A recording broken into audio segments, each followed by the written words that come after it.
We are, 1 second. We're live. We're live? Okay. Okay, we were going to start the July meeting of the Conway Historic District Commission. For all those watching, it's the second time for us, and we're going to see if we can make this work. First thing I need to do is to call roll, and that's my name is Steve Hurd. I'm chairman, and I need to hear a hear from anybody I call. So Emily Walter. Here. Shelby Fiegel. Here. David Carolina. I believe he's absent. Liz Hamilton. Here. All right. Taylor Martin. Was that a here? Okay. I don't have, you're muted, Taylor. I read lips. I got you there. And then Margaret West. Here. Thank you, Taylor. Okay. You're just saying here or beer. I couldn't. Yeah, I know. Okay. First item we have are the minutes from June. If everybody's had a chance to take a look at those, and if we have any discussion, fine. Otherwise, we need to take care of those. So I need a motion to do something with them. Motion to approve. Okay, got a motion from Taylor. Anybody want to second that or talk about it? Second. They got a motion and a second. Any discussion? All those in favor? Aye. Yeah, thank y'all. All right, we'll jump right in. I will give my speech of how we proceed with everybody, for everybody. And Aaron and I is the public, can they hear me as far as anybody that signed on with us or? Yes, sir. Okay. Just how we proceed, and some of you have been here before that are coming before us, but I will call for the item to be presented by the applicant or someone representing them, and we'll hear your presentation of it. We've got information in our packet that pretty much spells everything out, but we want to hear what you're wanting to do, and then I'll go to James to see if we've got any feedback from the public, positive or negative. As I recall, is that correct, James? Yeah, we haven't received any. Any from anybody on anything? So we'll just go right into our discussing after they present it then. Is that correct? Okay. All right. And when you come on, just for the record, so we have a recording of it, we see your name on the video, give us your name and your address here in Conway, and or wherever it might be, and then then you can present, and we'll keep it going and discuss amongst ourselves and with questions back and forth possibly, and then deliberate and decide what we do with it. So with that said, the first one we have is a rehearing basically of the two houses on Scott Street. We're going to do them separately completely because each one has different set of recommendations or observations. So we'll do the first one, 1830 Scott Street, and I believe Mr. Crow, I see your name up, if you're there or if you're going to speak or whoever may speak, just let us know. We're here. Okay.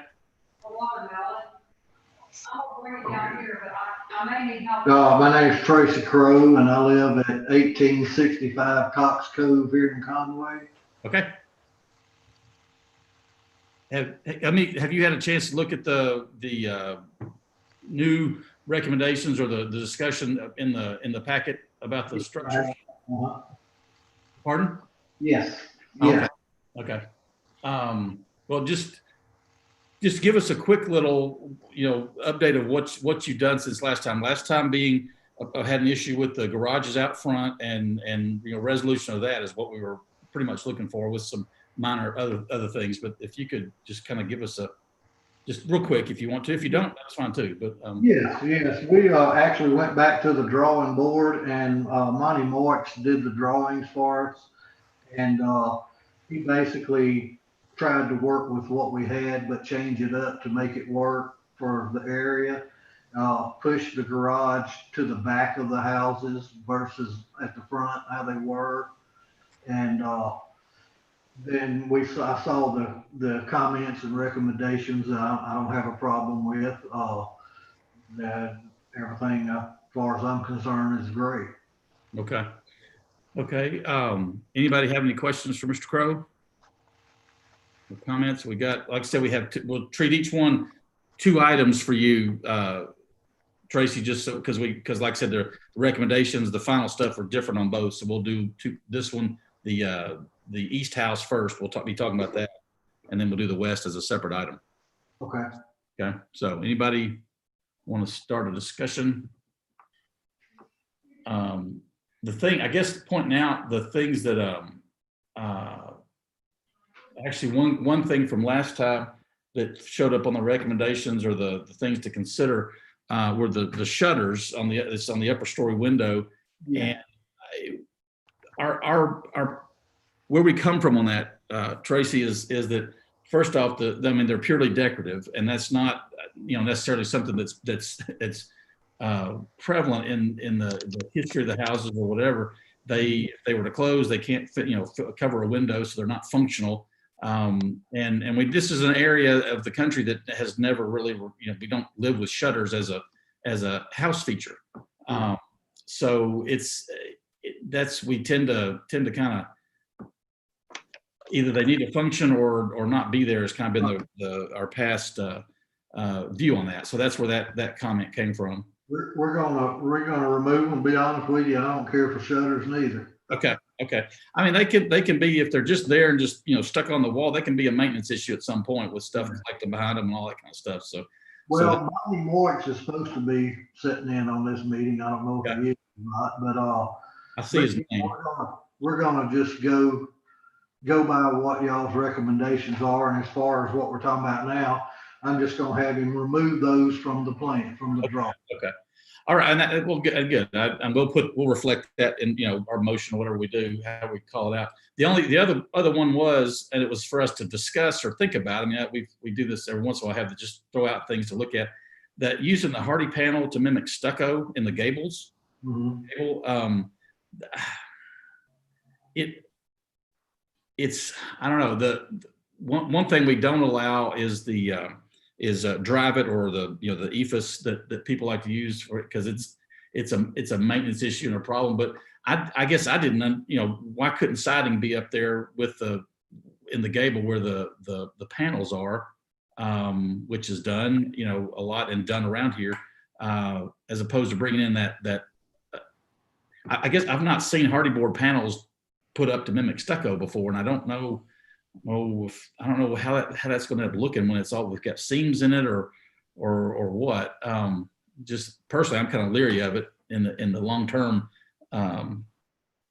status of it. But I don't have much experience with it either.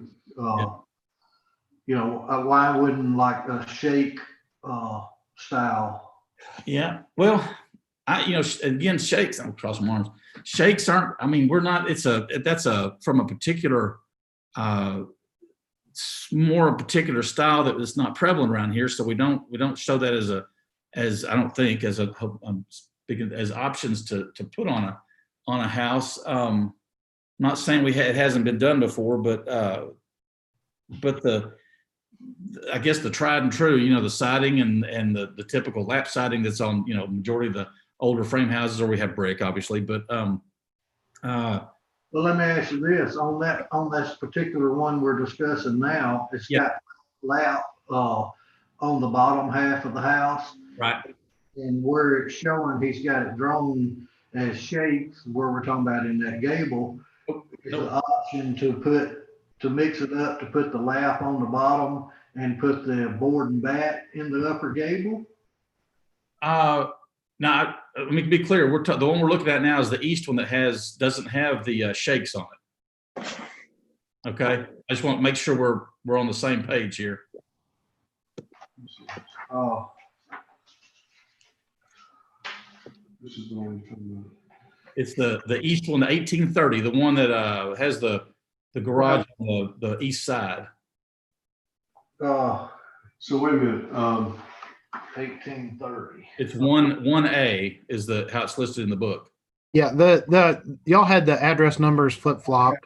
So East 30's the east, 1830's the east house. Oh, I'm sorry. I didn't know there was a confusion. I'm sorry, Tracy.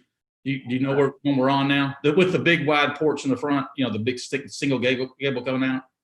Yeah, that's actually drawn to go on 1832. If you face them, the lot, it'll be on the right. 1832 east.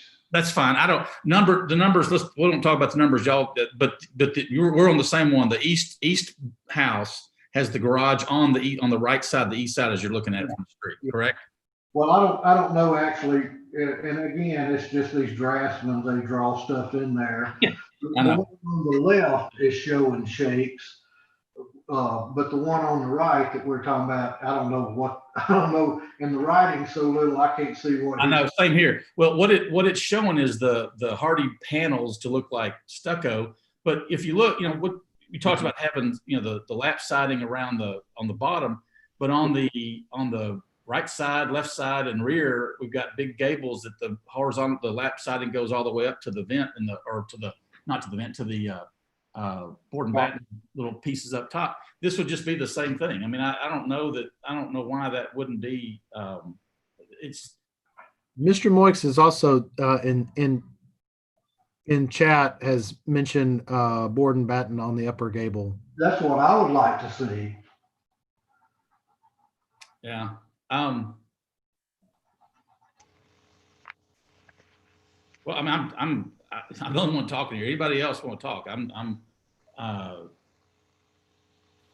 that's what I'm doing on other houses in different parts of town, is the lap across the bottom and the board and bat in all the gables that would be on. Right. And I mean, around here, historically, board and batten was not an item that we dealt with much. And I mean, it's used a lot, but it's been plopped in a couple of times, just recovering houses that, without us having any say over it. But I'm not opposed to it. Material that just do what?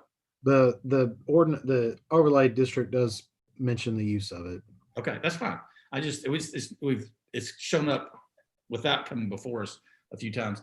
Please, somebody else talk. What's y'all's opinion? I personally would be good with board and batten, because like you, Steve, I've never heard of somebody stuccoing over hardy. I don't know. I'm not familiar with it. Don't know what it'd look like. Yeah. Board and batten probably look better.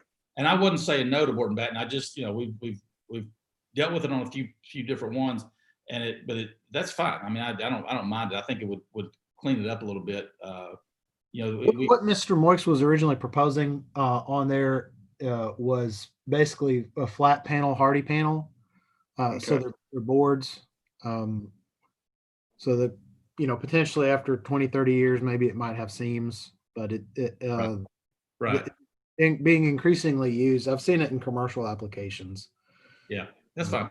That's fine. I wasn't doubting it in general. I just, specifically If y'all are okay with it, let's change that to that's fine. board and bat on the gables. Okay, and we'll do that in our motion. If we get a motion to approve it or whatever, we'll have that as one of the recommendations is board and batten in lieu of the hardy panel.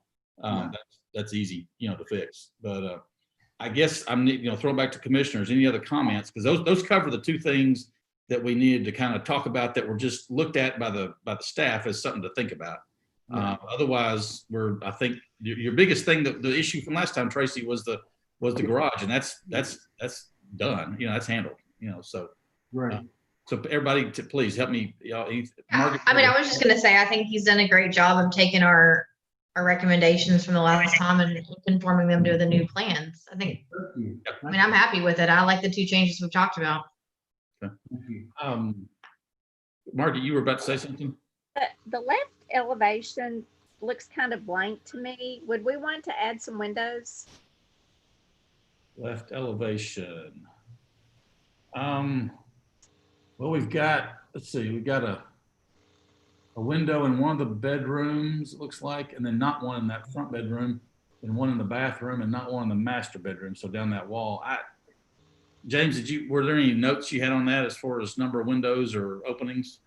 Not necessarily. In reading those requirements, from what I can gather, when it talks about it, it's mainly been talking about the windows on the front facade. As far as the percentage goes? Yeah. I guess I'm just thinking about, when you drive around and look at the houses that are pre-existing, they have windows on the sides. And I just thought that might make it fit in better. Yeah. Whatever. But no, I'm not, it's something to consider. I'm That is definitely something y'all have looked at on previous applications and asking for additional windows on bedrooms on side facades. We could definitely add a window on that side wall in bedroom 3. And I think that would be what she's talking about. yeah, I think that'd be, Tracy, if you do that, that'd be great. Yeah, we can do that. I think, Margaret, I think she's got a good point. yeah, I do too.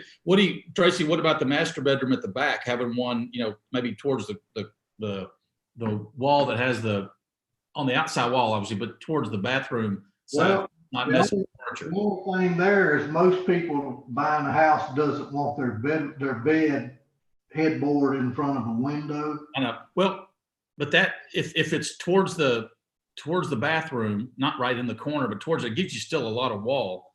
I'm just throwing that out there as a possibility. I wouldn't it's still if it's there, from the street, it's more window on that wall. From inside the bedroom, it's over to a corner where you've got a lot of wall left to put bed, if that wall is what they use. Or you could have 2 small ones, one on each end of the wall, and then you could put the bed in between them. That too, yeah. Right. I would rather see that than I would rather see that than the window in bedroom 3, because if you break that bedroom 3 down, there's no room for furniture placement once you put a window on that wall at all. I'm With the closet. Yeah, I'm not going to disagree with that, but I mean, because nobody wants their bed in front of a door. I just think that'd be a hard sell if you have a window over there versus the master bedroom. You do have to take that bed placement in consideration in the bedrooms.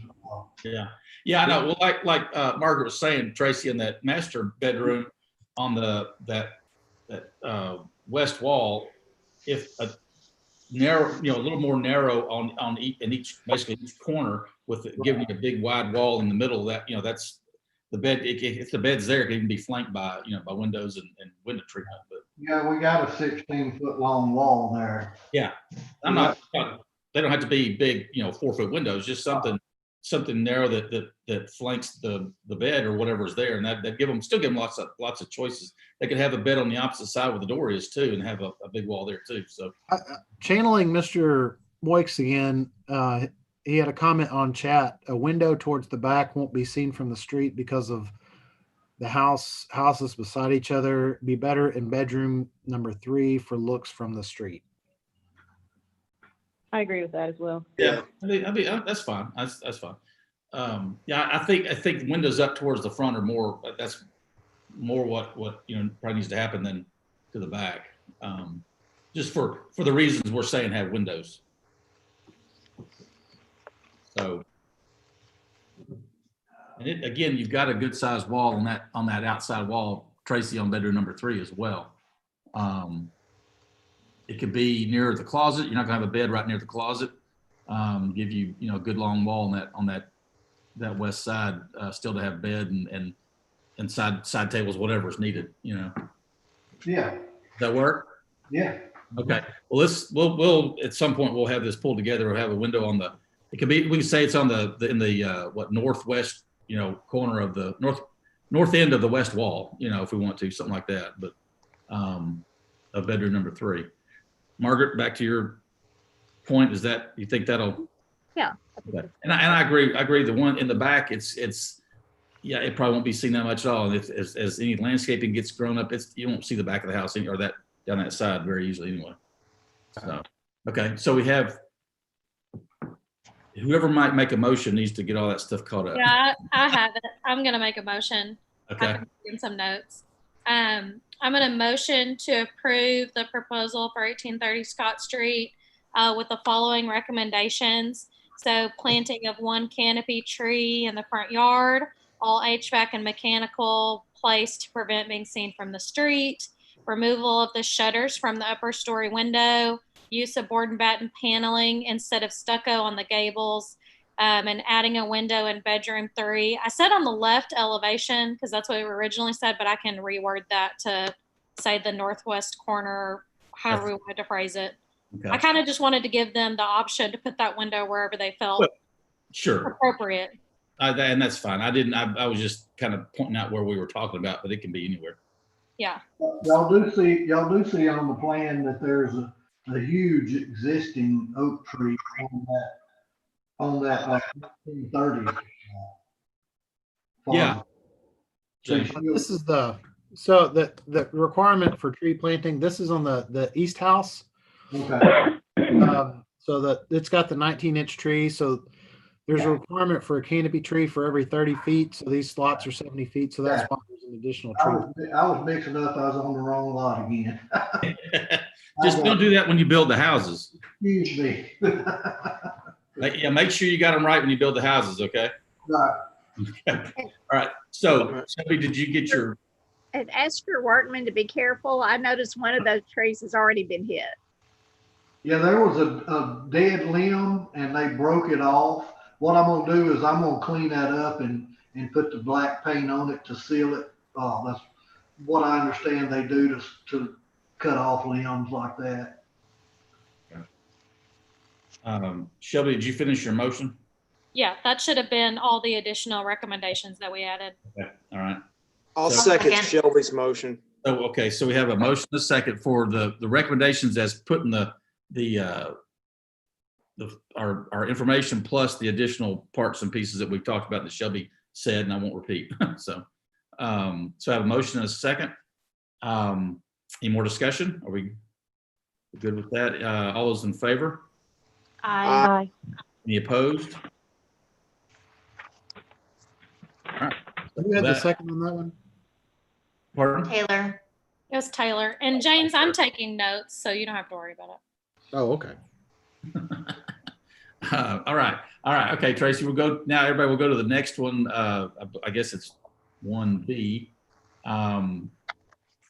We have whatever the address may be. I'm not going to say a number.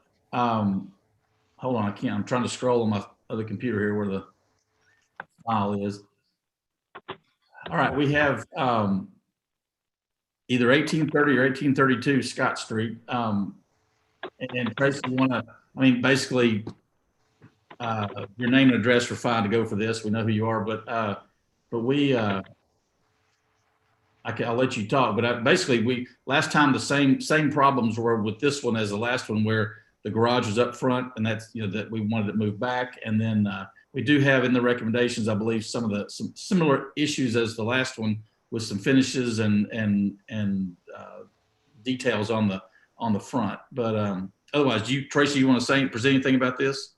No, just following y'all's lead. Okay. All right. Well, with that, then I'll just kind of go walk through the things that we're talking about.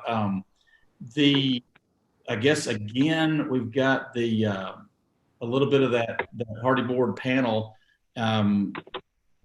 that we took that away from the other one. I think that probably still stands that we want to on this one.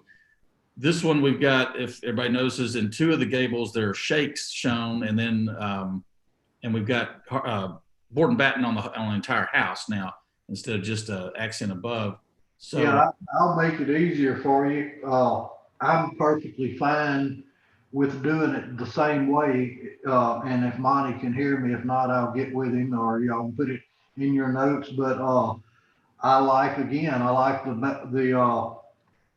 lap siding on the bottom and the board and bat in the gables. Yeah.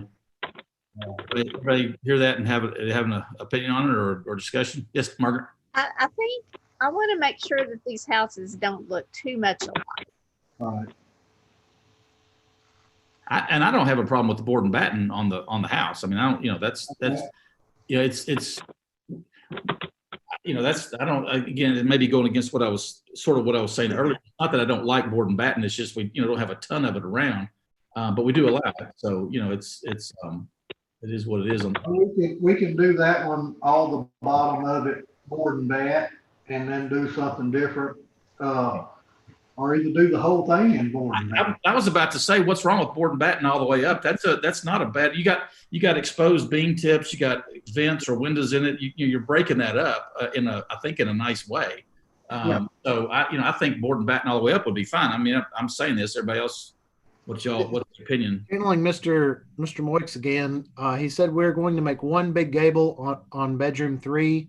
So that middle tier gable, Right. bringing the post out, Yeah. and eliminating the small gable and taking the board and batten up into the gable, leaving the shake on the other gable for an accent. Again, I think we need to take the shakes off and just do the board and batten like Tracy's okay to do. But getting rid of that middle gable and bringing things flush to that bedroom that's one of the items we have on the discussion list. But I think if all we're left with is that little bit of shakes, I don't know what the point is of having it, and it's just another element that I don't know that we really need. I think, to me, Tracy, I think board and batten. A board and batten house. I mean, there's nothing that's actually can be attractive with the detailing you're doing on the trim and all that. I think it'll be a handsome look. Yeah, that's an easy fix, and I'm good with that. Okay. Where I thought we were going to be fighting, we're not fighting. That's great. So I guess we have? I'm trying to find the recommendations part. I've had 2 months to cool off. Just as it gets hotter and I'm glad that's happened, Tracy. I think there's we don't want to. We're not here to make it difficult. We just we got things we got to live by here. But we're talking about they're going to be beautiful houses.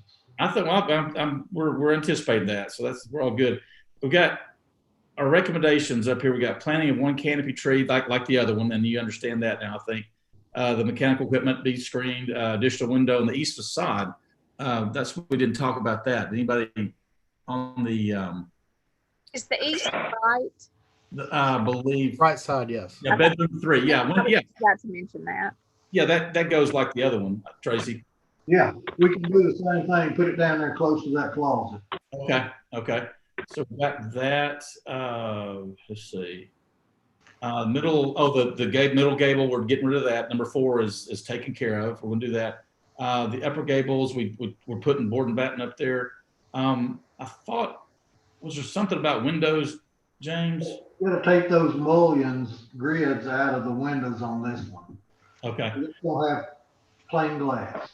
Okay. Well, 1/1 windows are just fine. We're fine with that all day long, as opposed to, I don't know what's the material of the windows you're putting in. Vinyl. Okay.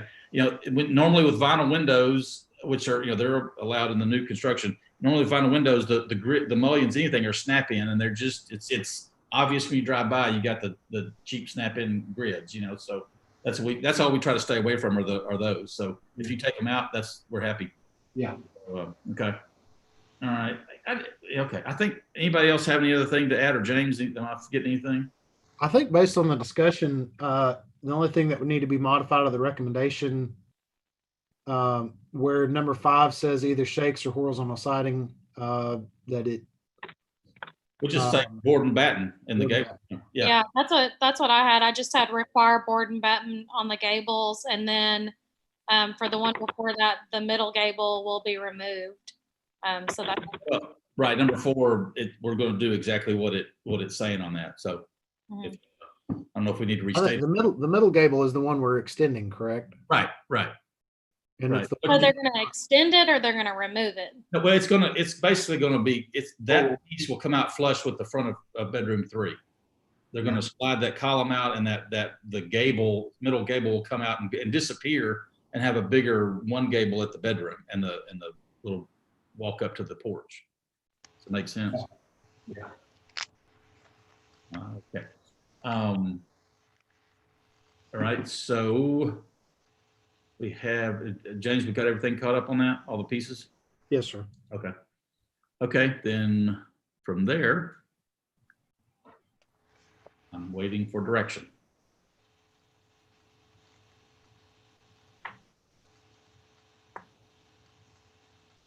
I mean, just read the recommendations, so I'll make a motion to approve with the updated recommendations Okay. as was read. Okay, so we have a motion by Shelby and second by Margaret. Is that right? Okay. You make those motions because you wrote all the notes down. You can read them right off. Okay, so we have motion and second. Any other discussion? Are we We good with things? Liz, I know you're there. I know you speak up when you need to, but it's making sure you're here and everything. Oh yeah, no, I'm here. The only thing I had with this one, I don't think it's something that we can even rectify, but the garage is still at the front of the house. I'm also at work and trying to leave so I can get the kiddos and stuff. So if I missed the conversation, I apologize, but You're fine. there's no way to rectify that. Both garages are moved back. They have been? Okay, that's Yeah. fine. I don't have them both pulled up, so okay, that's fine. I concur then. No, that's not a problem. Okay. I didn't mean to put you on the spot. I want to make sure we were Sure. So, okay, all right. So the motion is second. I appreciate it. All those in favor? Aye. Aye. Any opposed? All right, Tracy. I think that takes care of what we need to take care of. Yeah, I think we're good. Just have Monty get me some updated drawings and we'll get the COA issued. Yeah. Okay. Thank you, guys. Okay. We ready to move on? Thank you, guys. Pardon? I don't know what we're hearing, but Thank you. thank y'all. All right, we have next up is a fence variance request from John and Julie Howard. It's at 8 Center Street. We have. There needs to be a correction on the owner as well, because they own it now. Okay, that's back. I think it was before us in October, and that was what was on there, and probably. Yeah, and the tax records haven't been updated either, so. Sure. Okay, all right. Do we have somebody here speaking for that? I've got the insurance and all that. Sweet. So all. We have John Howard with us. Yeah, I'm John Howard, 820 Center Street. Okay. So give us just a little intro to what you're wanting to do there and what. Well, I've already done it. I didn't know, and we were told it was okay to do a fence there. So I sent y'all the drawing of what we were going to do, and we did do, and then y'all came back and said that we had to either cut down 2 foot of that and put lattice or put shrubs out on the front and trees, which we went ahead and did the trees. I sent that in to Lauren earlier today. I don't know if you have copies of those, but we did the shrubs and the trees in front of the front fence as you requested. So they're already done. So I saw some photographs. There were some, I'm very small shrubs or I don't know if there's a tree there, but. Well, they'll grow 8 foot tall by 8 foot wide. As far as the one on the north side is hold on just a second. I'll tell you exactly what it is. And anyway, we can see, everybody can see the pictures. Well, those are called emerald greens trees. The one on the left. There's one on the right. There's 2 on the right side. One closest to the house. On the right side of the gate, there is a shrub, then another tree, and there's also a cedar tree planted there. Is the emerald green and arborvitae? Those are emerald greens, one on the left, 2 on the right, and there's also a cedar tree on the right side at the end of the gate on the south side. So there's got to grow, but they're planted. I have okay, here we got, can everybody see a picture? That will be an emerald tree when it grows. It can grow as far as a height of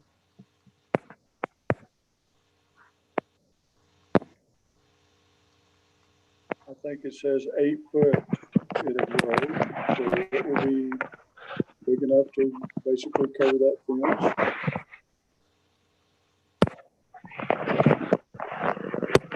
So on the right side, the one closest to the house by the gate is another emerald tree. Not against the rock, but against the fence.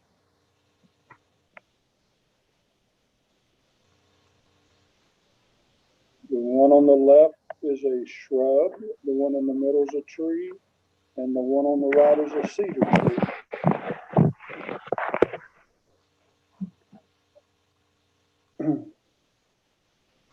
Okay. But you guys got me kind of riled up, and let me tell you why. Y'all are trying to enforce these rules that aren't even passed yet. And there's people in that same region that do not have trees and bushes in front of their fences like you're making us do. We're doing it just because, but you are trying to enforce the rules that you haven't even got passed by the state yet. I'm not sure what passed by the state. Yeah, these rules that you're trying to implement are not passed by the state yet. I've got it on record. Mr. Howard, I think you're talking about the historic preservation plan. The city has had the historic district regulations in place for at least 10 years. 2004, I think. Yeah, I think the project that your wife asked me about is the historic preservation plan. Are you I'm talking sorry? about the fences? Yeah, the regulations pertaining to that have been in place for quite a while. There's a lot of homes in that district that are not within guidelines that you're implementing. I can't speak to all of them that are out there. Which ones are? I know there are fences out there. Majority of them, I would guess they were done before we had any rules in place, and that's one of the reasons the rules are in place. Is because I have another question for you.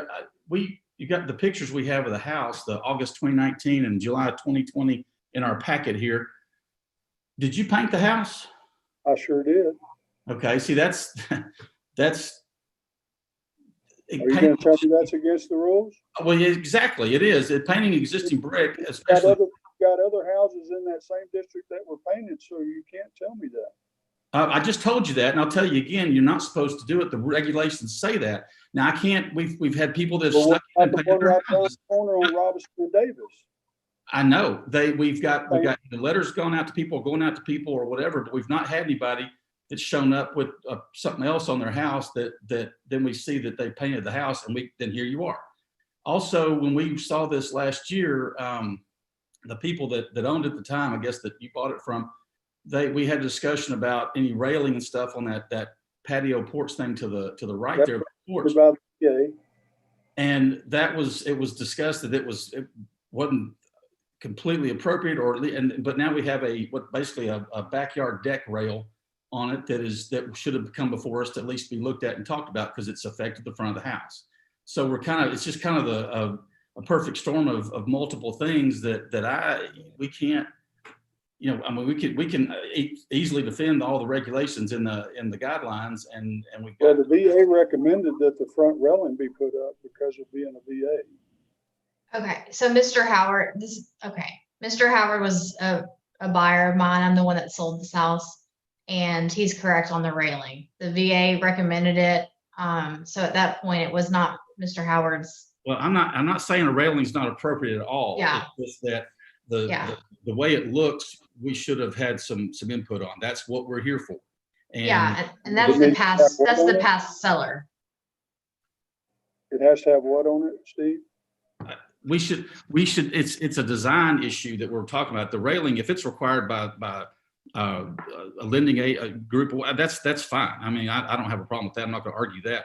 But if the seller put it on there, they're the ones that messed it up. I mean, they didn't come before us, but with them, we had discussed it in the fall that it was fine without it. They were wanting to put something up, and we was like, if you don't have to, it's not required or whatever. And then now, the seller or the lending agent requires it. That's fine. We just didn't. They were back and forth over even wanting a rail on there. They didn't. We might not. That was kind of as our memory goes.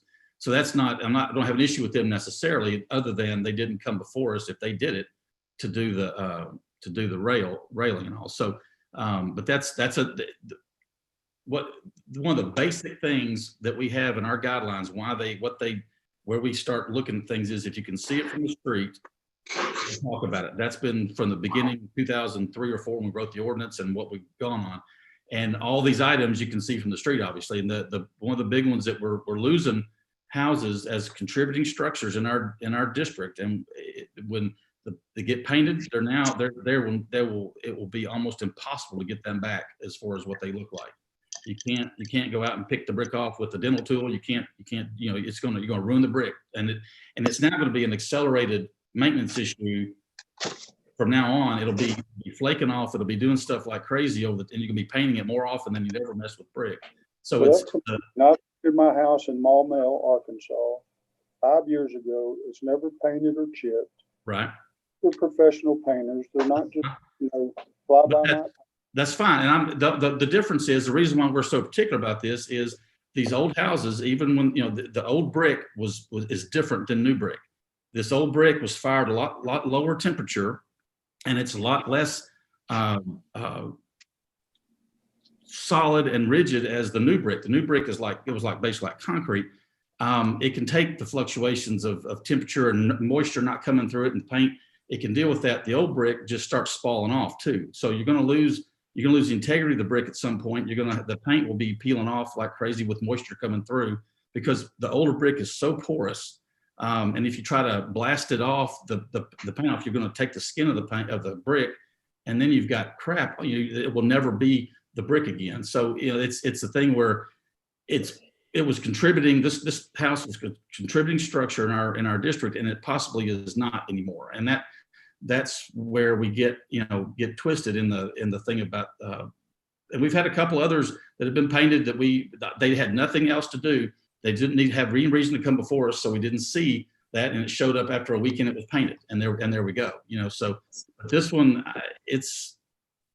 I don't know. I mean, it's you come before us with a variance on something that we don't allow in the district anyway, and then we have the other items and the paint. It's just kind of like I said, a kind of a perfect storm. So, and I'm fine to let somebody else talk for a minute, but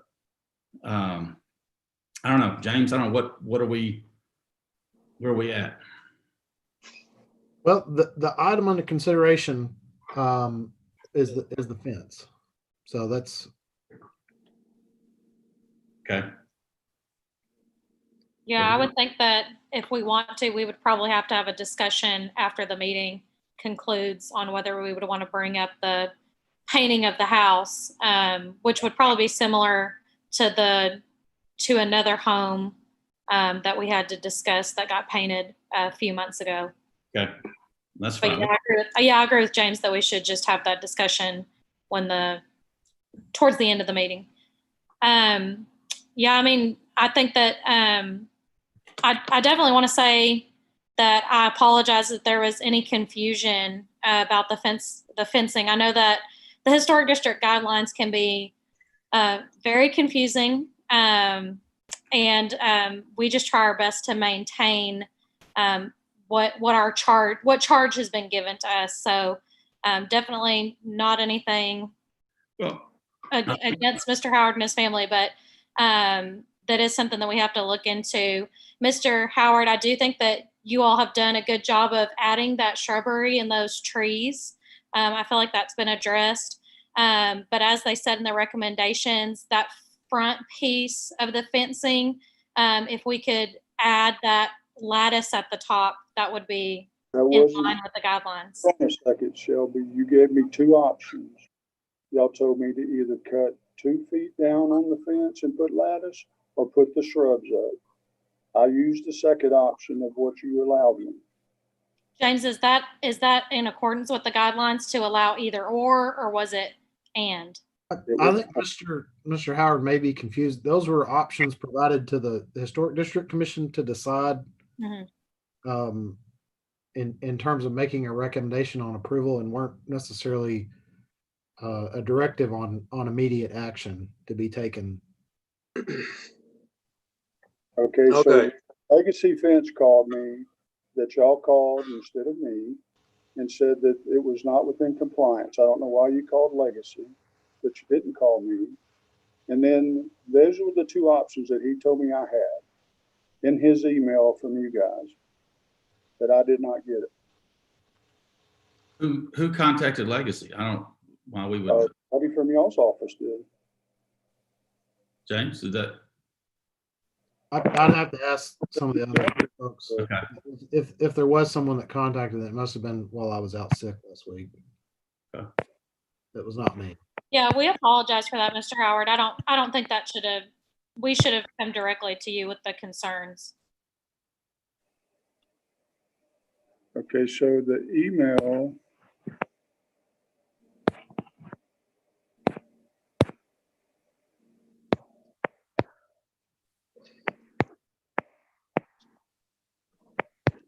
Yeah, and I believe that when James sent the email, those were just what he was going to send to the commission for review. And he shared with you, those were just recommendations that his staff, they provide us recommendations to consider, so we can figure out the best solution for you and for the commission. And I, as a commissioner, I would like James to share a little bit more. James, is it appropriate? Would it be appropriate for us to allow that landscaping to suffice as the fencing? I mean, that's one of the options that was presented, for the commission review. Okay. So it didn't have to be the lattice and the landscaping. It was, this is a recommendation as far as the lattice, and this is a recommendation as far as the landscaping. And we didn't have to do both. We could choose to do. Yeah, it says staff recommends one of the following modifications. Okay. I apologize. I didn't read that correctly. And so let me make sure I understand what's happening here. So basically, our standards say that a fence needs to be like located no closer to the street than half the depth of the existing structure. And so the minimum depth did we approve the location of the fence once upon a time? No, we did not. No. Okay, so he's already closer to the street than we would have approved had it been brought to us earlier. Right. Right. Right. And so, yes, the recommendations are worded one of the following modifications. So an either or, but isn't it up to us as the commission to add additional recommendations or modify the recommendations? Yes. Yes. Like this is not an either or conversation. And I hate that there was confusion as far as where you got your information from, but I feel like hindsight, I wish you would have brought it to us to say, hey, please clarify. I heard this from Legacy Fencing and what's the next course of action? But it doesn't seem like that's been the approach to this point so far with this house. I don't know. I feel like it's something that we as the commissioner are kind of behind the eight ball, and I hate to be put in the position to make things more difficult, but I mean, my recommendation would be to have you move it back to fit within the original guidelines. Is that a motion? I mean, not necessarily, not yet. I mean, I'd like to hear what the rest of the commission, I feel like I'm a pretty level-headed person. So if that's not something that is agreed upon from the rest of the commission. Well, I'm just bringing that up for a discussion is all I'm saying.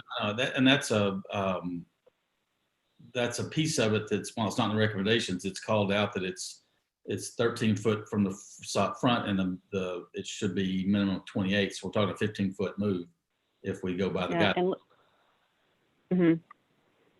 So that's, and the way the fence is constructed with looks like a 6 or 8 foot wide gate, there's not a lot of landscaping you can put in the middle of that without completely voiding the functionality of that fence and the gate. Right. So even if we were to say, let's re-landscape it and add some more landscaping, please, to shield the fence that's already, 13 feet closer than it should be, there's not a lot you can do in the location where we're talking about. And in my mind, one boxwood does not screen a fence. Yeah. No, you ready? Huh? So, I mean, it is we need to deal with that piece that Liz brought up in that it's 13 feet in the front instead of 28, which our guidelines. But I'm all for houses functioning and serving the purpose that they're used for as a home and whatever. And so I'm looking at these landscape pictures, and it looks like the picture with the gate, it looks like the gate and the fence was placed so that an exterior door would actually be within the enclosure of the backyard. Is that correct, Mr. Howard? Yeah, I don't know if he's listening, but there's a side door there. Yeah. Yeah. And so on the south side, there's a side door and a deck back there. So if you push that fence back 15 feet, you're almost to the back of the house. And then now you got another deck in the front yard. So Emily, you're saying there's already been a deck built on the side and that fence is kind of hiding that deck? That's correct. Okay, that's new information too. I also Did want we to approve the deck? well, that was his past seller. So this is really interesting. So Live Pro is the one who came to us in October or so. And I believe we did approve that deck, if I'm correct. No. I remember us talking about the front piece of the house and having railing and some of the facade at the front, but I don't remember ever talking about it. I don't either. The house originally had a deck on the back of it, and they redid the deck when they remodeled the house. So it was an in-kind thing that was done. Updated it with the house. Yeah, they updated it. The original deck that was on the back of the house it was just rotted. It was in poor condition, and they just went ahead and replaced it pretty much as it was. Okay. Yeah, I'm looking through our old notes and I pulled this out when we were looking at the house to see. But anyway, my point is, like, once you get past those 3 windows that you see on the south side, that's basically where the deck starts. Well, I mean, but the original structure is 56 feet deep, and so that would put our fence requirement at 28 feet. Is that the south side of the house is 56 feet deep, or is the north side 56 foot deep? And so that would be appropriate on that side, but then we could make the justification to bring the fence to where it is now on the south. Does that make sense? Yeah. Is the south side shorter so that we as a commission can say the placement, even though it's closer to the street, it's only half the distance on the south side? I'm trying to find a loophole here. Yeah, I know. I keep going. So if the south side is only 38, 39, 40 feet deep, then we're within a reasonable tolerance of the placement where it is now. Right. And then if we ask since we can't plant shrubbery in front of a gate, maybe that makes the recommendation to replace the top portion with lattice more appropriate. Right. For that fence. And then maybe we allow the fence on the left to remain if these conditions are met, or we ask for the left, whatever that side is, the north. Maybe that fence can remain with additional shrubbery and plantings if the fence on the south is addressed appropriately. That was a rambling statement. I apologize. But it hit on things that I think are valid. Okay. So Liz, what I think you're saying is you're making a motion to approve the fence line where it currently stands, but asking that we still modify the fence to include the 4 feet with the 2 feet at the top of 50% opaque lattice-like extension. But if that is met, we're going to allow for the fence to remain where it is. And then additional planting. And then additional plants on that was the south side, is that what we said? North Side, got it. Both. Well, both, but Yeah. more, yeah, both. Both sides. Well, that's already in. I mean, those are the recommendations as they're written now. That's true. Yeah. So yes, I make a motion, like you said, to all the things. Modify the front leg of the fence to 4 feet tall and add the 2 foot 50% opaque lattice-like extension. And I would also maybe ask nicely that we have a chance to approve the fence modification even if it's at the staff level, you send it to James and he okays it or whatever. Yeah.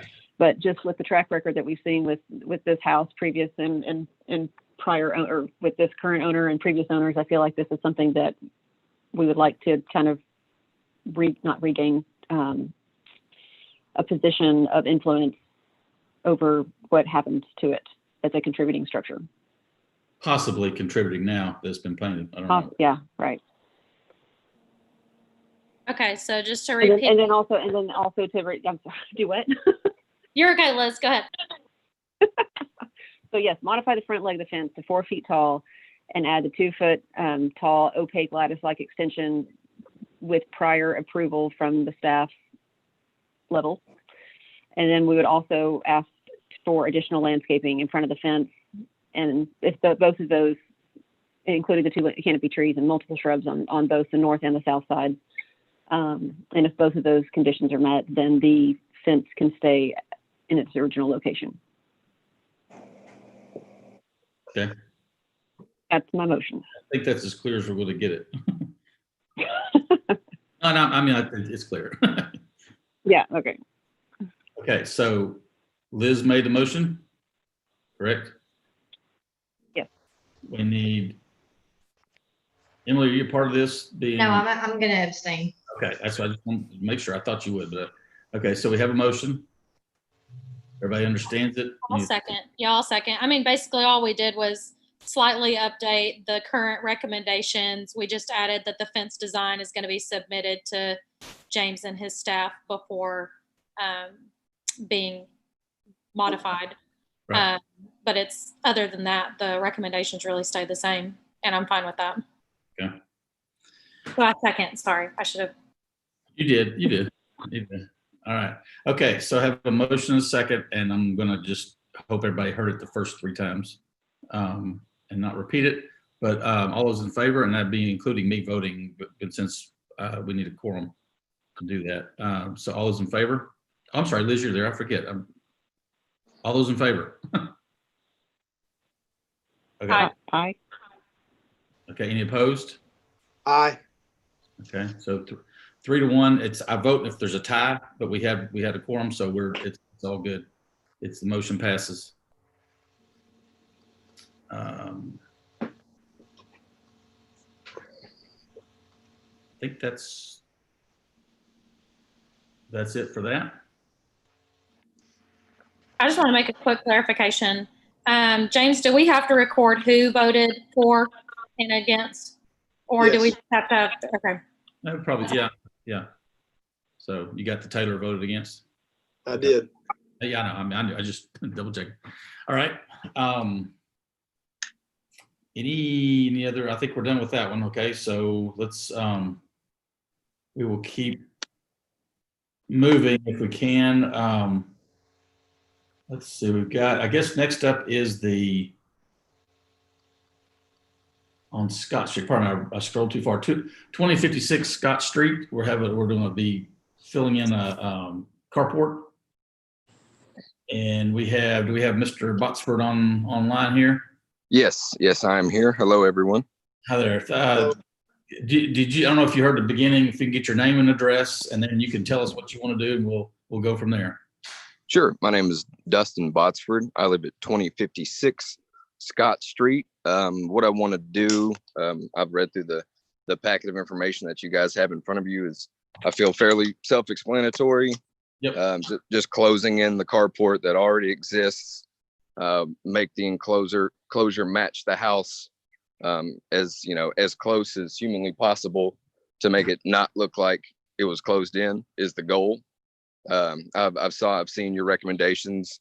I believe it was any HVAC equipment to be not in viewing from the street, which we won't have any, so there's no issue there, and I agree. Also, you made a recommendation on a conditional approval that we get rid of the transom style window in lieu of a window that matches the rest of the facade. Right. We have no issue there as well. I think it's a good recommendation. The only reason we went that direction was just to not be in full view of a vehicle while we were in the room. But it's no issue to us one way or the other. We think all your recommendations are okay by us. Okay. All right. Well, thank you for that ease of discussion. So you're going to have on the east side, you're going to have a window and a door. Is that what I'm seeing on the Yes, that's correct. Okay. All right. So is everybody clear with he's going siding will match? I guess you've got it in the gable there above it, right? On the end of the house on the east end. Yes, on the gables on the house on the east end and the west end, and then like the small entry area to where the front door is, right, is existing wooden siding. So it would I asked the contractor to match that as close as he possibly could. Sure. Same material, same style. Okay, and they should be able to. That shouldn't be a problem. Yeah, he said he wouldn't have an issue with finding it. Well, good. Well, good deal. Make sure he back primes it if it's wood, so it doesn't cause you problems down the road. But, okay, well, I'll be sure to mention that. Thank you. But otherwise, anybody have any other questions or comments, or Mr. Botsford? It seems pretty simple. Seems pretty clear, and with the window change, I mean that was you toss a coin sometimes what kind of window you want and whatever. But surely window coverings can take care of your issues with car lights or whatever coming in. But yeah, that no big deal. I think it'll look good, and it was a good recommendation, and we're happy to do it. Well, the comment that you made that make it look like it wasn't filled in, that would do it if you matched a window to the other window. Absolutely. After seeing the recommendation, that furthers our goal. So you helped us out there. Exactly. So okay, all right. Anybody have any questions? Is there any attention being paid to what happens with the driveway, or are we just we're leaving the existing driveway up to the new enclosure? Mr. Bob, did you get that? Yeah, that's accurate. Nothing's happening with the driveway at this time. Okay. So we have a photo of the white, looks like a Toyota there parked in the driveway. That's the extent that's where you'll be parking still. I mean, that you go if you have a second car right behind that then. Correct. We've never actually used the carport as a carport. So okay. All right. And nobody uses a garage as a garage either. So right. Right. Okay. All right. Well, okay. Liz, you got any other questions? You clear on that? Yes. Okay. Anybody else? Go ahead. Oh, okay. My only statement is like if the goal is to try to make this thing look like it's not an enclosed carport, my recommendation would be to cut back some of that driveway, which might expose some of your foundations and things that you might need to properly support what you're doing here with the addition. But also so that when we're looking from the front of your house, you can actually have shrubbery that extends in front of the new carport enclosure, so that it looks more like a parking pad, not a driveway that just ends at the wall. Okay. I think that's reasonable. Mr. Bosford, are you to do the wall that's where the opening of the carport is now? Was your contractor going to be going down with any kind of footing foundation there, or just onto the slab? Onto the slab. Okay. I think I kind of agree with Liz, and just a cutting, a saw cut about a couple of feet of that driveway off, and it'd be some opportunity for landscaping. Then it really would blend. I think she said nicely, with it not be this filled in carport with a driveway stopping at the bottom of it. Well, it looks like you already have a sidewalk that leads from the front door, and it allows some space for some shrubbery and things, and then that sidewalk could just extend and be the end of your parking pad. Yeah. I feel like there's a clean line there. Yep, I hear what you're saying. I think we could a recommendation, to spell that out. It could be separate the existing driveway slab from the house, to fall in line basically with what's there in front of the rest of the house, for landscaping and whatever for sidewalks. So I think that'd give you an opportunity to kind of play with that out there too, as far as the more landscaping, soften the edges of stuff up and okay. Or is anyone? I hear what you're saying. Right. So I'm hearing you correctly. What you're saying is to remove part of my driveway from the house to allow the sidewalk to basically extend all the way across, and there be an availability to plant shrubbery all the way across. Well, I'm not to maybe contradict Liz a little bit. looks like your sidewalk's out from the house about 3 feet or so, right? That goes Yes. across the front. So to me, from the back edge of the sidewalk, towards the house, having that kind of like the planter space you have now, making that planter space in front of the new part too. Yeah, 'Cause so our intentions are to carry that over with planters, but Okay. not actually plant anything in the ground. Yeah. For that specific reason. Okay. Liz, what do you think? What about that? Say it again. He already had thought about what we're talking about, but in a different, instead of cutting, saw cutting some of the concrete away, was to have planters and continue the growth, the growy bed in front of the main house and have planters instead of cutting the driveway away. And I was gonna say, I think that's not a bad thing if the planters are done in a way that they're, it's a fairly solid type configuration of them. I think that Right. as softening as you can get too, so. Yeah, I much more agree with that than having to get him to cut away some of his driveway. That sounds a little. No, I mean, it's done, but it's not, I think the planter thing, just if somebody down the road wants to make that a carport again, it's all still there, I guess, if you want to look at it that way, but still. Yeah, we definitely would like to do that. We had talked about doing that for sure.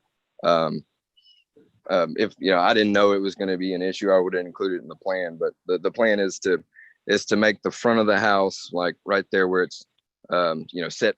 It's got that 3 feet of shrubs in front of the window now to carry that across, but with really big, probably 3 really big, nice planters with some nice landscaping in them. Yeah. Okay. Well, so this be planters that you like pot, or this be planters that are built onto the driveway? Either or, whichever one looks nicer. I'd say make an attempt to make a continuation of that wall. Am I seeing, is there an edge to your planter area there at the sidewalk, or is it just sidewalk to bushes? Sidewalk to bushes. Okay. I can't see where I'm looking at. Well, it's just lined in bricks that are just laid in the ground. Oh, okay. Okay. Okay, so here's my concern, twofold. If it's just movable planters that are like big pots, I don't know if that would satisfy the desire and the intent to make this look like it was always part of the house. And my second concern would be if it was a built-up planter and then you're going to be habitating behind that, then you're pushing your as far as I'm an architect as well. And so then I'm thinking then you're going to have dirt that's going to be watered and things that are growing potentially right against the exterior wall so you're basically your ground level and your moisture is going to be above your slab. So that could prevent, or that could cause some leakage and seepage into your interior space. So that makes me nervous. So I'm not sure I'm on board with the planters, just from my side, but if that's what the commission goes with, then I feel like that would be fine. My only recommendation, go ahead. I would think if the planters were pulled out a couple of inches from the or further front of the built-in enclosed garage, I would think that would be okay. And if you put drip irrigation in them, that's going to go straight in there. It's not going to go back onto building. I think the biggest thing is he just needs to make sure that what he does either doesn't leak water, which that's what kind of planter you want, or to do something in the construction of the new wall that would help mitigate that too.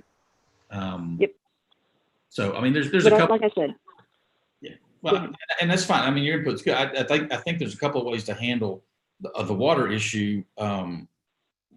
With what comes after the wall before the wall goes in for one part, and then dealing with the proper planter, proper way to have it work to not kick water back, I think would be, could be done. I mean, that's I think he should be very motivated to not let water come in his room. Yes. So, highly motivated.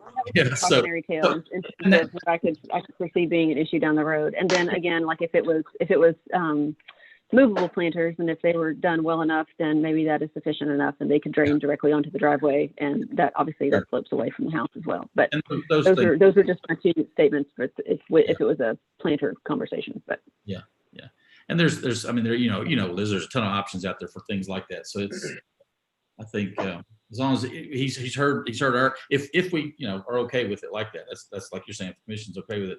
I think there's a lot of opportunity for him to have something that does blend. He may even deal with the existing planter bed in a way that everything just blends all together too. You know, he's got lots of opportunity there. But, so with that, anybody else have any other comments or just, and I think Liz's it's a good point, you know, worrying about the stability of the structure with that water there possibly. But I don't know if she contacted James, but I did talk with Donna Stevens, who lives, Donna and Kenny own the two houses directly south of the project, and they were in support of the project. oh, okay, across the street. I wanted to throw that in there. Okay, all right, thank you, Taylor. You said they were, Taylor? Yes. Okay. Well, good. That's And with that, I'll make a motion to approve with staff recommendations. and including the change in the window on the front there. That's number 3. So, okay. All right. We got a And motion. did you want to add anything about the addition of planters, or did you want to leave that off? No, I'm gonna leave it alone. If he wants to put planters out there, more power to him. Okay, so we have a motion. Y'all know what I need. Second. Motion and second. Any more discussion? Okay, all those in favor? Aye. Hi. Any opposed? Okay, motion carries. Mr. Bosford, good luck with it, and keep your feet dry. All right. Well, thank you all. I appreciate it. Okay, thank you, sir. Have a good evening. Have a nice night. You too. All right, got that one. I think, are we getting down to the? I think we're on the last one. We are, okay. All right, we have 303 Oliver Street, and we have the owner or applicant, Donnie and Jenny Quick. I don't know who do we have here? This is Monty. Can you hear me? I can hear you, Monty. Okay. I'm here for Donnie. Okay. So give us your name and address. Let's get that done. This is Monty Moritz. I'm at 27 Fortune Lane in Conway. All right. We're working on the 303 Oliver Street. Okay. All right. Thank you, sir. Let's see. We got. Why don't you tell us? Just give us an overview of what we got here. Well, we have on the back of the house. We have it was an existing bathroom and laundry room that the subfloor had rotted, so that has been removed and is going to be replaced. We have the original siding that we're going to put back on it, but we need to go ahead and put new footings in. Excuse me, and basically reframe that and put the single slope roof like I had back on it. So it's. But Donnie also. That's going to look the same. Yes. Okay. All right. I'm sorry. Yes. Yeah, that's the same. The only major change on the house is the carport. It's got a real short, basically lean-to roof on it, and we want to take that off and put a gable on it. Okay. And we're going to put the storage building and the carport back the same size as it is. We just want to reframe it and make it taller and put a new roof on it. Okay, a little more substantial. What's anything going on with the house itself? They're going to be painting it, or what's? Well, we're going to have to strip that siding. It's an aluminum siding, and as you've looked at some of the pictures, it's peeling off. So we're going to have to address the peeling issue on that siding. Okay. Is there on the exterior? Below that? I'm sorry. Is there wood siding below that? It's all aluminum. But below the aluminum, is it original wood siding, or is it? Behind it. There is some behind it. Okay. But it's that real short beadboard siding. Huh. I don't know if y'all can see the picture where we took the bathroom out. The bathroom, I guess, was an addition at one time. There is some of that little 3-inch beadboard siding on there. Okay, I can't. I think our pictures. I'm not able to. At least I'm not able to see them that well. Okay, so and the carport. But no, the whole house has that big siding. If you look at the pictures of the carport, I see it. Okay. It's on the carport. I got you. Okay. Yeah, I think I can see it now. All right. Anything more? I'm sorry, I'm just kind of interrupted you there a couple of times. That's what we're doing. We had to come to y'all because we're redoing the carport. Sure. Okay. And we're actually having to build that bathroom back. Yeah. Okay, anybody have any questions for Mr. Moix as we're sitting here? Is this going to be rental property? I cannot answer that. That would be a Dr. Quick question, but I believe so. Okay, my only, and we're gonna, it's like a broken record a little bit, Monty, because you were there for the first stuff, but with this entire house being lap siding horizontal, why can't the new? Yeah, we need to put horizontal siding on the carport. That's my mistake. Yeah, okay, you got a little. I agree with that. It needs to be horizontal. Board and batting happy there, but Yeah, sorry. that's fine. So that was really for me, that was the only thing I saw that was an issue. I understand Yeah. the new carport and Well, you had mentioned they had mentioned it being a hip instead of a gable, but I did a gable to match. There is a front porch on Bruce Street, right. Well, there's and I was going to do the slope to match that. right. Well, honestly, I mean, from what I'm seeing in the photos, there's gables all over the place. With There's gables all around the house. That is correct. In the middle is because that's where they gather the roof at the very top. I'm okay with it being a gable because, like I said, every picture we see of it from any distance, you got gables. You know, it's just that one Correct. center is the hip. So, as far as that goes, guys, Yeah. to be gable is as appropriate as anything. If you're matching And one the pitch I had on the gable, it matches the front porch on the Bruce Street side. That's where I got the lower pitch. The other gables are like a 12-12 pitch. Right. Well, and I to me, I'm just a secondary building like that. I'm not that, and it's behind the house. I'm not that the pitch. Correct. It's at least it could be steeper, but it could. I'm glad it's not flatter. I guess is where I'm from. Liz, what do you have any ideas on that or opinions? Liz. Sorry, you're muted. I do not at this time. Okay. Anybody else have any questions or comments? We're kind of going through here. So Monty, just to be clear, you said that you all were going to add horizontal siding. Is that correct? Horizontal siding on the carport, yes. Okay, just wanted to make sure. I think if we just had And that will be hard. We'll have to do hardy siding instead of that aluminum. Well, that's fine. That's what we prefer. So that's fine. Okay. Yeah. When all else fails, hardy's okay, unless it's Right. go crazy and do wood. But anyway, anybody else have any comments or anything? I'll motion to approve with staff recommendations and an additional recommendation just of having the horizontal siding on the carport. And we should be good to go. Okay. I'll second that motion. Motion is second. Any other discussion? Okay, all those in favor? Aye. Any opposed? All right.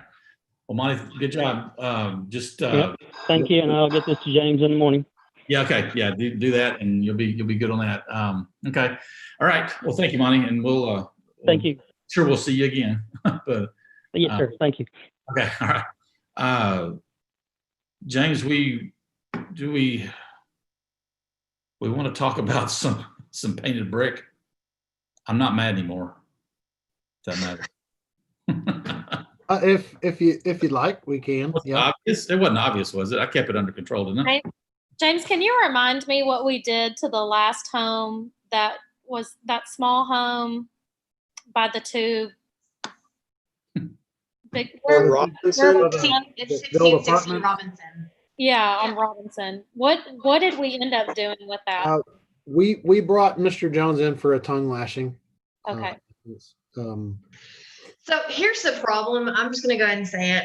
I'm sitting there there just needs to be stricter stuff going on because I'm sitting there on 820 Center Street selling them the house and I'm sitting there telling them they can't paint the brick. And they sit there and point across the street to 1616 Robinson. And they said, well, they painted the brick. And I said, right. And they had a tongue lashing. You're not allowed to paint the brick. Yeah, but that's it. Just a tongue lashing. And I was like, no, you're missing the point. Emily, in the ordinance, it says it's a misdemeanor. Yeah.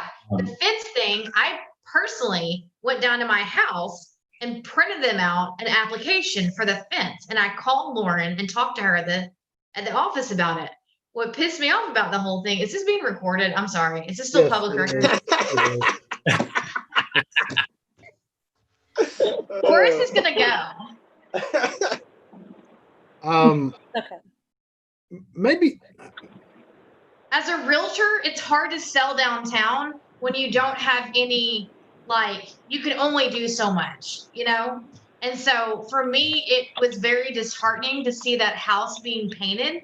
And then I had another realtor make a comment, oh, wow, well, you're on the commission. I guess you can get away with anything. No, I did not give that man permission. And he's a nice person, don't get me wrong, but I did not give him permission to paint that brick. And I appreciate that.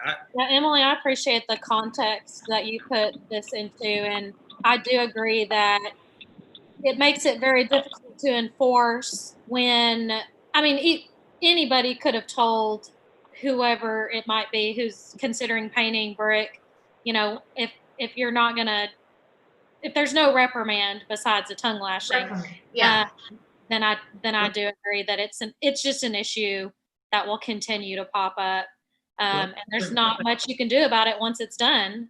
Besides, I mean, unless there was, like James said, a misdemeanor charge, or Steve. One thing we have a problem with, the 2 or 3 that I know that were spectacular homes with wonderful brick in good shape and got painted because that's what, you know, everybody sees on Pinterest, is they don't have to have a permit to paint their house. Right. And we you know, you come back, drive by on a Monday and it wasn't painted on Friday, or when, you know, whatever, it gets painted without any hint that it's going to be done. And so on that end, our education or our knowledge to everybody out there is ineffective, you know, because nobody knows that. And that's a thing we need to work on, I think. But the thing about, you know, painting it and knowing that it shouldn't be painted or whatever, I mean, Mr. Jones knew he shouldn't paint the brick, and he did, and he was told that, and he did, and that I think maybe that one was a missed opportunity to you know, teach a lesson. But I mean, at some point we're going to decide to enforce it. After the fact, it's fine, because once you do it, you've broken, you know, basically the law. I mean, that's what we've got. It's not just you know, if you don't want to paint it, it's great if you do, whatever. We're not like that. We're saying that we are not allowing people to do it, but people are doing it. And when are we gonna? A hammer at some point might be something that at least makes people ask or think about it or whatever. I'm not advocating one after the one from tonight or Ken Jones or whatever, but we've got to figure out something to do instead of, you know, he came in hot.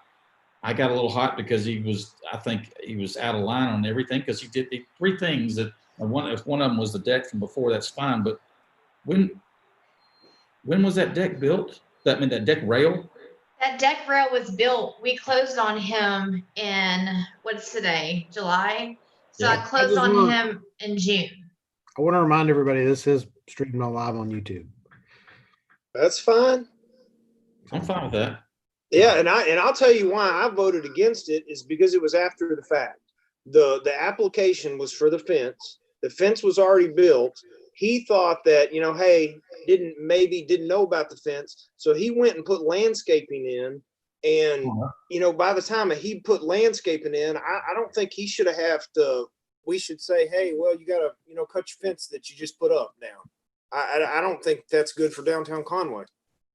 I agree. And to me, a fence having trellis or not having trellis doesn't mean it's a contributing factor as it does paint. Right. So that's why I tend to pick my battles on that one. I'm just saying that as a realtor, I was concerned about my reputation after that happened. I was very concerned about it. And then what do you do?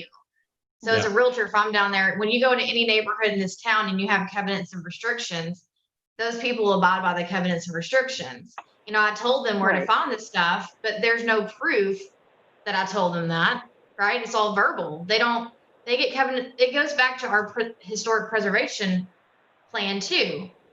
When I say, I think we need to have those restrictions, our covenants, given at closing. Yeah. Yeah. He didn't know. I mean, he really thought that preservation plan was our new plan, and these rules that were being enforced were coming down the pipeline. He didn't realize, and you guys know I told him, but there's, you know, he's new to Conway. He doesn't realize there's rules there. And so that's why I abstained from it. I was stuck between a rock and a hard place, as you know. I mean, he's my client, and I have a good relationship with him. And I appreciate your position. I appreciate the rock and hard place thing. You had to abstain because it was your client. There's no fault there at all. I mean, you had, that was the best thing to do for you. You know? But when I'm standing there at 820 Center Street on the porch telling them they can't paint their brick and they're looking across the way at a brick that's been painted less than a year ago, what do I do? Well, you know? I know. Well, I think that we've I think got that brings us around probably one of the questions that need answered. And obviously this is doing so, we considered enforcement on that previous case. When I have been brought cases of things where I know that there's a violation, we have pursued some level of enforcement. That enforcement has typically obviously resulted in a corrective action. This is one we can't result in corrective action, and so enforcement ultimately means pursuing something else. So I think probably what I need, at least before I move forward, is not necessarily a formal motion, but some level of support that I see from the commission that says, yes, we want enforcement action to be pursued in this particular instance. I guess I would want to know if that paint would affect it to be a non-contributing structure. Okay. That would be important to me, because that's a different thing. Losing part of the district versus that's okay to some extent. Or if there are certain historical colors that we could approve as a district. And so, I mean, like, if there was something that we could throw out there that this is acceptable, if your brick meets this kind of standards, like you're saying, like the brick on that previous job, if the brick was manufactured or installed past the point where we were comfortable, and there are studies that show that the paint's not going to damage the brick or prevent it from breathing, you know what I'm saying? Like, if there was some kind of proof, if there were some kind of conditions we could put on this, that no, you can't paint your brick unless we approve the colors or unless the brick meets certain standards. Does that make sense? That's another valid point, because the public doesn't know the differences of brick. And when you have a new construction brick build that's being painted in the historic district, they're going to see that and just think it's okay to paint brick. They got to wait, They don't know the difference. Yeah. And Steve, I think you did a great job of educating that tonight. I learned from it as well. But I don't know. For in everybody's hands in their mailboxes, we need something, a newsletter, if you want to, go that way, that people, even if I would love to have something that comes out of every meeting and just highlights what we talked about. And then also some art, some little pertinent things to our district, little history, whatever, but a newsletter that people would, have in their hand and have been maybe multiple times over a period of time.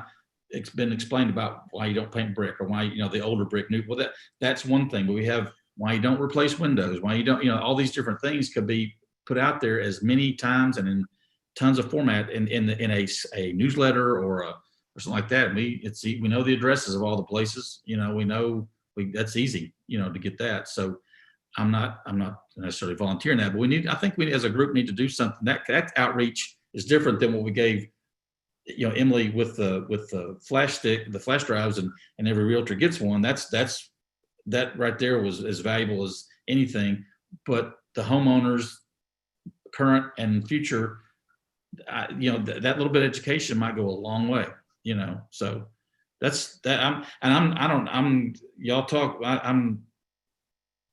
going after somebody after the fact kind of thing. I don't know. There's too much. There's a lot of baggage we got to throw around with that. I'm not jumping on that. But to me, that maybe it's a point where we finally go, we got to do something outreach wise, education wise, that we don't. If we have this discussion again, they don't have an excuse for not having heard it. Or if we get every closing, they have those things, and all the covenants, restrictions. This stuff is out there in a newsletter form. There's no excuse. And then somebody might get hammered because of it. And I wonder if it's something like you're saying, like the outreach. I wonder if it's something that we could do, like a lunch and learn for realtors, and also invite all the homeowners in the area and or developers, whoever else who might be doing this, and we as the I don't even know who it is, the city or the historic district. Could we sponsor some kind of lunch and learn that's held at the chamber so that we can educate the people that need to be educated and kind of put this out there? And then we as a commission can, go ahead. Go on, I was just say I think that's a valid thing to do, but it's still, you're still going to miss a lot of people, I think. I mean, people just won't show up for that kind of thing. A lot of people will. Realtors won't show up for that. I mean, there's 350 of us.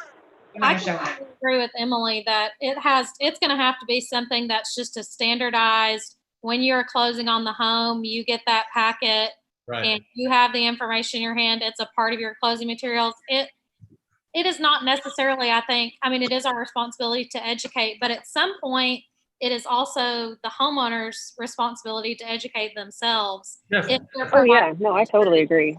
I think the thumb drive and making sure everybody has the covenants when they purchase the property is super valid. I think that's a great standpoint. What we do have grant for this year is extending some of the educational outreach to the title companies in terms of what we did previously with realtors. That I think is a first step.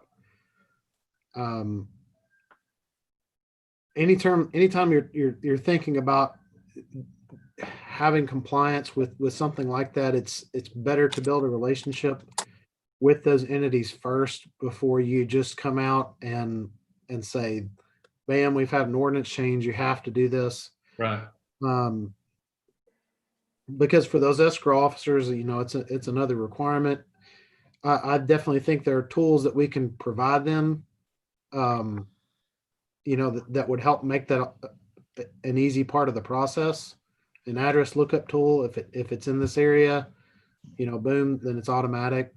It's already something that's keyed in with the parcel information. When it talks about improvement district, for some reason it shows up overlay district in there, so that's already kind of a useful piece of information that's in there.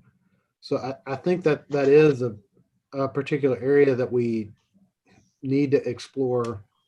Well, I have relationships with every title company in town, and if I have to sit down personally, I will. I don't mind doing that. Anything to avoid the situation that I got put in tonight is better than, honestly, I'm not blaming Mr. Howard. When you are buying a home, there's so much information that goes into your head and you can't remember it all. When you go to a title company and you close on your house, you have 150 pieces of paper you have to sign. And the title company is not going to be a big deal for them to print something else out you know what I'm saying? Yeah. They have pieces of paper that say, if you have carpet in your bathroom, you can't hold a bank accountable for mold and mildew. Like, what? You know what I'm saying? Like, this is just as important to me. Yeah. I don't think and if I have to go sit down with each title company, I will. But anything to make it better and easier for the realtors. Yeah, and I feel like Emily did her due diligence in education, and I guess that's what really sets me on a path that I think we should explore this further, is because the homeowner was educated, and we still ran into this issue, and that's an issue to me. But I do agree with Taylor. I feel like it gives us more teeth if we can say, this home has been excluded from being a contributing building in the neighborhood. I think that gives us a lot more bite when we visit this again. And I don't know how we need to go about getting that done, but we can contact the Catherine Berry, or we can contact the state just to get. It's kind of a yes or no question. Mm-hmm. Yeah. If you cover a house with vinyl siding, it's probably going to be off the contributors. It's a pretty simple thing.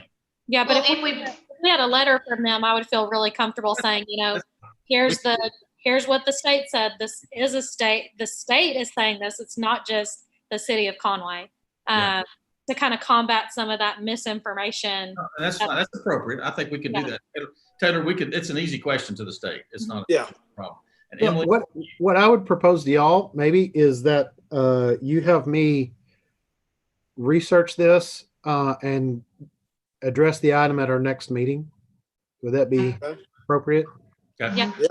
I'll even make a formal motion for you to do some research into this and Okay, go ahead. I'll have it as a formal agenda item next meeting to discuss. I'm fine. Okay, Kevin, go ahead. I second the motion. Okay, I guess it needed to be a motion. I didn't know if it did or not. no, but no, it's fine. make a motion. So Shelby made the motion, Liz seconded. Seconded. Uh-huh. And So that's- my discussion to contribute to this is, I like Liz's idea of a lunch and learn. I don't think you're gonna get realtors to show up for it, but if you have the title companies, if you as a city ask the title companies to send at least 1 or 2 representatives to sit down and let us educate them on the importance of why this has to be done at closing, then I think that'd be super helpful. Yeah. Emily, can I, Okay. if you say you have a relationship with the title company, which I'm All of them, all of them. Would it, if you and I were to visit them also, would that be something? Yeah, that's what, and then I'm totally fine with that. I mean, Okay. I don't, if we do it individually or whatever, I don't want to be put in this situation again. And Corey, the old seller, texted me after they painted the brick, and he was like, he was one of the ones, wow, I can't believe you let him paint the brick. I asked to paint the brick and y'all said no. And I had to write it back. And I said, I didn't let him paint the brick. That's Fine. And I'm sorry you're in that position, but no, seriously, as chairman and you as realtor, you know, if we need a motion for everybody for us to go do that, I'd be willing to go with you to the title companies to start that conversation with them. yeah. And let them know what's coming down the pike, even, you know, if that's okay with everybody else. I think I would like to work with y'all in a working group because we've got the grant money to print materials, and so I think we've got a working plan. Okay. Yeah, and we'll have something in hand. Okay. I still think, if you'll tell me if I'm crazy or not, but we've got people, I've been here 27 years in my house, and I've got neighbors that I know have been here longer than me in the same house. And they, you know, I've known of different little things. I find out later they did something on the back of the house that probably should have been looked at, but I didn't know about it till I went and visited them for something else, you know, or they just don't know what they've got to do. You know, Margaret, you guys have been here, you know, neighbors too, for a long time that you know, I know several of one painted a brick, you know, it's just, they didn't know it was a bad thing. And that a newsletter, something that's something that people are approached with in other groups that they're in, that's kind of normal, but not, you know, they won't be going to the title company to buy a house because they're living in that house. They won't necessarily be watching us all the time or coming. They're going to sit there, not going to come to a luncheon, you know, because that's not the circle they're in. Something that gets in their hands that we can mail to them if we have grant money for it, or can get some for it or whatever. I just think that would go a long way to at least having some conversations from them. They might call us up. What the hell you mean there's no painted brick? You know, but they didn't know that. It's, pardon me. But still, I just think that might be something for the general public that falls out of these categories of people we're going to be talking to. I agree. And I use my house all the time. People always say, are you going to paint your brick? That's just like the new in thing to do. And I tell them who the architect is, and it's the same guy that designed Central High School. And I said, if I paint my brick, that architect would roll over in his grave because he's known for yellow brick. If I paint my brick, now it's not a contributing factor. I can guarantee it.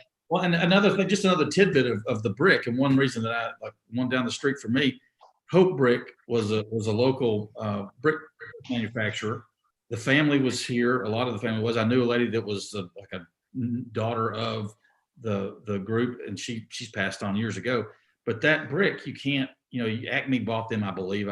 Liz may know, but Hope Brick doesn't really exist anymore. You can't get their clay came from certain areas, and those areas are either tapped out or not used. So you don't get the colors, the more orangey, yellowy brick.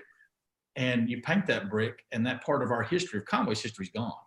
Yeah. And that's another reason. I don't care about the age of brick, but if it came from the Hope Brick plant, then, you know, there's a connection there. It wasn't, the brick plant wasn't downtown Conway. It was wherever it was. It's just that piece of our architectural legacy and whatever is painted over, you know. So that's one of our local brick issues that we've got, on top of painting old brick and how you ruin it, you know. So anyway, okay, sounds like we have, like James said, we have a plan. Yep. I think the only motion we need now, if we're all done, is to, you know, turn our screens off. Sure. No, we have a motion on the table, don't we? I thought we voted. We have a motion from Shelby. You voted. Did we Was vote? it 501? Yeah, Taylor seconded, and then Steve was- said, does everybody No, Liz does seconded. everybody agree? Oh, I thought Taylor did. No, Liz seconded, but I think I just said, let's discuss it. We kind of went off on a tangent. Yeah, I think we started the discussion. We didn't actually vote. Right, you're right. Okay, so we have the motion for, what was the motion now? I forgot.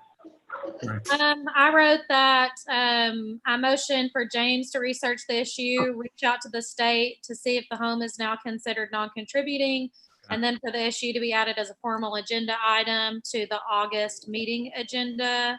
And then, sorry, Liz, I thought that Taylor had said that he seconded. I apologize. But Totally fine. It's okay. Can I add a piece? If we're not, just, this is kind of a side of, it might could go in your motion, Shelby, if you're okay with it. Those who have painted their brick, and we have, we, on the books, it says you're not supposed to, fella, tonight, over there, can we send not a reprimand letter, but contact them that they, while, it's in the books, it's this, and if we find out that it's taken the thing off the contributing list, just basically a letter letting them know that they've kind of, gone off the reservation and shouldn't have. Is that too much? I'm not trying to be spiteful with it. It's an education thing, but is that too much to do? And y'all, if no is, I'm fine with that. Just bringing it up. can we address that at the August meeting? Since it's We a could. agenda item, and then James is already going to get some more information about if Right. that would make a structure non-contributing. And once we get that answer, I feel like we would have That's fine. the power to say, No, that's fine. we need to move forward with all these other people. That makes sense. It should follow whatever. That's fine. I follow that. Okay. I agree with that, because if down the road we do send that letter out, and then they'll start talking, even if it's just a hand slap through a letter, they'll at least start I know. talking. That's I like that idea though, Steve. I will definitely motion for that next meeting. okay. Well, knowledge is a good thing before and after the What I'll fact. do, in terms of pursuance of that, I'll ask also additionally about what are some different compliance or enforcement measures that have been taken in other places. I know, for instance, in capital zoning, something that was done like this would preclude that property owner from being able to get a COA on anything else in the future. The two men who came and spoke this spring, I can't remember what the name of that whole project was. The guys from Tennessee, would they be good ones to ask about that too? Maybe see what they've done over there. Well, yeah, Catherine's a great. I mean, Catherine will know anything that's done in any of the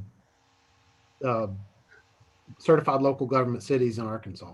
Yeah, and those two, Margaret, might have experience in their own town, but I don't think they necessarily put in like legislation or how to handle, scofflaws in their plans they do. I could be wrong, but I don't. And they would have an opinion, but I think Catherine, like he's saying, would have examples from our state and how the state backs them up or whatever, and how we could proceed if we wanted to, so. Isn't that why isn't Tony Johnson looking into all that? What's contributing and not contributing? She'll be doing research survey work. So, Yeah. So we'll know if we had a structure that was contributing, X number of years ago and it's no longer contributing. Right. We'll be able to see that through. Okay, back to our motion that we have and seconded. Do we have any more discussion? And let's don't. But all those in favor? Aye. Any opposed? Okay, that's done. Now, whatever y'all want to do next. Motion to adjourn. Okay, Taylor. I'm hungry. I am too. I'm starving. That's why I was angry a while ago. So, It sounds like you're hangry, Taylor.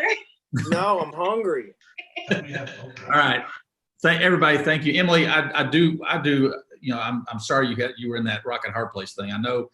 I mean, I've been an architect for things, and people. I try my best to, because I'm coming here. It's things that I know will be addressed. That was something out of your control.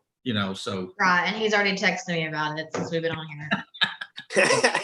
Now I want to know what he's saying. Bye, everybody. I'm gonna go get See you, Shelby. Bye, Taylor. Good something to eat. All right. Bye. Bye. Thanks. See y'all. Bye. I'm trying to